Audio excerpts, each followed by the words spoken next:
En un intento de justificar el unipartidismo y la dictadura del proletariado, Fidel Castro elaboró la idea de que su partido comunista tenía las bases en el Partido Revolucionario Cubano de José Martí. En un discurso por el centenario de la muerte de Ignacio Agramonte, Castro afirmó: Martí hizo un partido, no dos partidos, ni tres partidos, ni 10 partidos, en lo cual podemos ver el precedente más honroso y más legítimo del glorioso partido que hoy dirige nuestra revolución.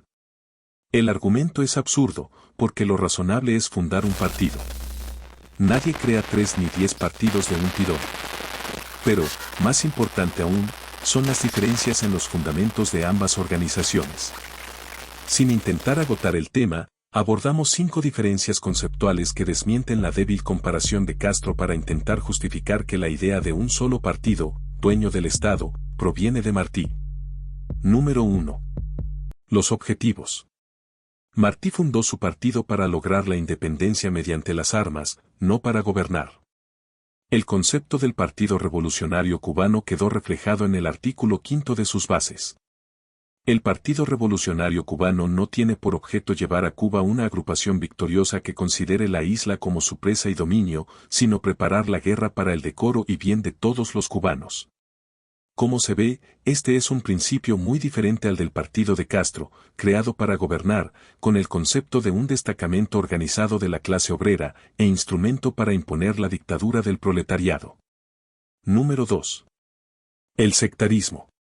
Las bases del Partido Revolucionario Cubano explicaron que se creaba para el bien de todos los cubanos. Los fundamentos de la organización martiana expusieron que ni se ha adulado, suponiendo que la verdad es sólo de los pobres, y de los ricos nunca, ni se ha ofrecido el beneficio del país para una casta de cubanos, ricos soberbios, o pobres codiciosos. El concepto se completó con la defensa ardiente, hasta la hora de morir, del derecho igual de todos los cubanos, ricos o pobres, a la opinión franca, totalmente contrapuesto a la lucha de clases propugnada por el comunismo. Número 3. El poder. Martí no previó que su partido monopolizara el poder al concluir la guerra, y con la frase con todos y para el bien de todos bosquejó el principio de la nación que vislumbraba.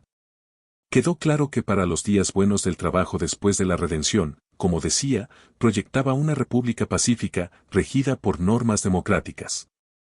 Un dato significativo es que, aunque había otros partidos como el de Unión Constitucional, el Reformista y el Autonomista, Martí no abogó por la supresión de esas organizaciones, algo radicalmente diferente a lo que hizo Castro, con el pretexto de una pretendida unidad. Número 4. La unidad. Martí propugnaba la unidad, pero democrática. Unir con espíritu democrático, dijo, e impedir que las simpatías revolucionarias en Cuba se tuerzan y esclavicen por ningún interés de grupo, para preponderancia de una clase social, o la autoridad desmedida militar o civil, ni de una raza sobre otra. Para conseguir esa unidad no intentó imponer una sola corriente de opinión.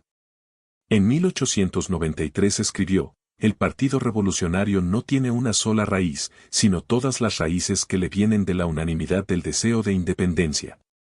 Nuestras aspiraciones, dijo, son amplias, y en ellas caben todos los hombres, cualquiera que sea su modo de pensar y juicio que se formen de las cosas. Para Martí los partidos políticos no deben tener por objeto el beneficio de un hombre, o de un grupo, y se han de organizar con la espontaneidad de la opinión libre.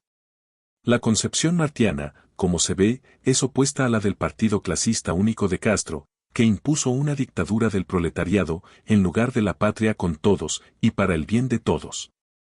5. La ideología. Martí expresó su rechazo a los males sociales provocados por la desigualdad excesiva del capitalismo, pero no propuso el marxismo como solución, aunque para 1892, cuando fundó su partido, ya Marx había escrito El Capital. Con motivo de la muerte de Marx dijo Martí, como se puso al lado de los débiles merece honor, pero también descalificó la solución basada en la lucha de clases. No hace bien el que señala el daño y arde en ansias generosas de ponerle remedio, sino el que enseña remedio blando al daño.